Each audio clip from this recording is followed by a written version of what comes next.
Hi everyone, welcome to Wealthy Wednesdays. I know we are getting started a little bit later than normal today, but I am so happy that you are here with me live to talk about today's topic. So double tap to let me know if you're on. I am so excited to hear from you. So today's topic is how I blew through my emergency savings and what that taught me.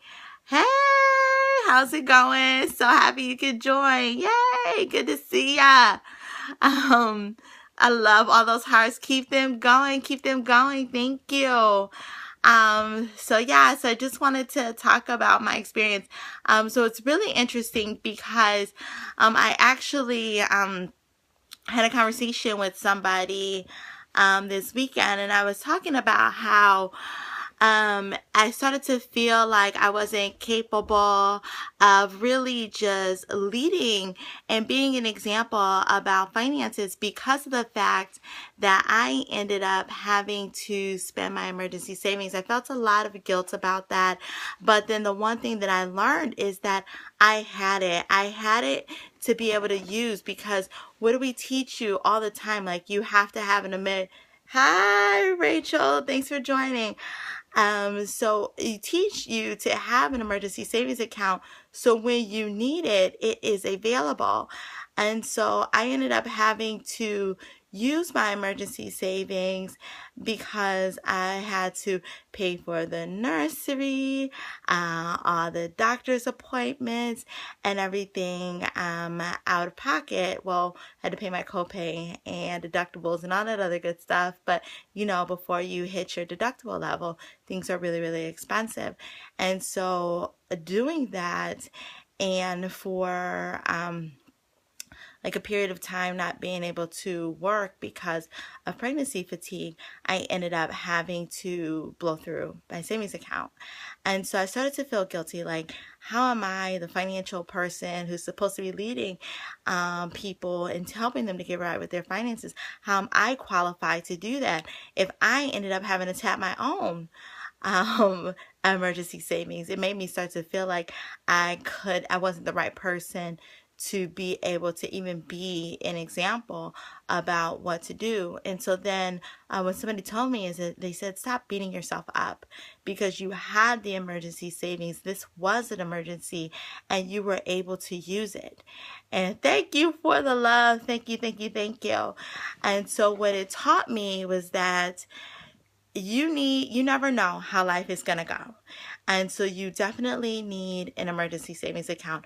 You don't know if, oh my God, I love all the hearts. Thank you. You never know how things are going to go. Like I was talking to somebody recently, and this person ended up having a medical emergency, which caused their savings to go away. But you never know what type of situation you're going to run into, whether it be medical, whether it be a car breakdown, whether like me, an unexpected pregnancy and ended up having to pay all the hospital bills on your own, what any of that is going to be. But the good thing is that you set yourself up for success by having an account that you can tap into. And so one of the things that I like to tell my clients is I recommend that people have, oh, thank you so much for the hearts. I tell my clients to make sure you have two types of savings accounts. And this is cash savings. This is not even talking about any type of retirement or anything like that. You have an emergency savings account, and this is for a catastrophic event where you can't work, where you might get laid off, you might be unemployed, you might be on disability, something like that that requires you to have to replace your income and live off of savings.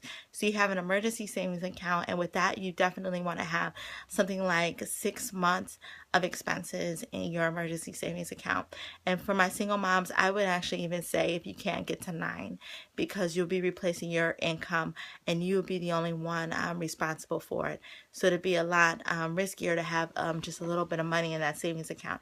So a cash emergency savings account of about 6 to 9 months of expenses. And then in addition to that, having what I call a just in case fund.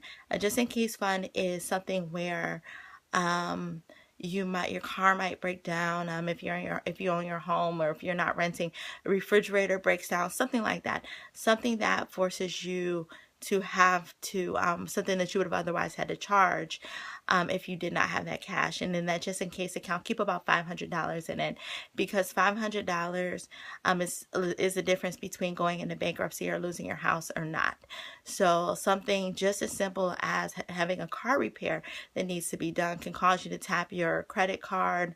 Something as simple as having an appliance repair, or just something simple like that, can cause you to have to tap your credit card, or put you behind on some bills if you have to take care of it right away. So if you had that $500 of just in case money, it will definitely help you. So really just having to go through all my savings, it taught me the importance of really being financially prepared and putting yourself in a situation where if something did happen, you will be okay. You're not losing everything. Your kid's life isn't being interrupted. And yeah.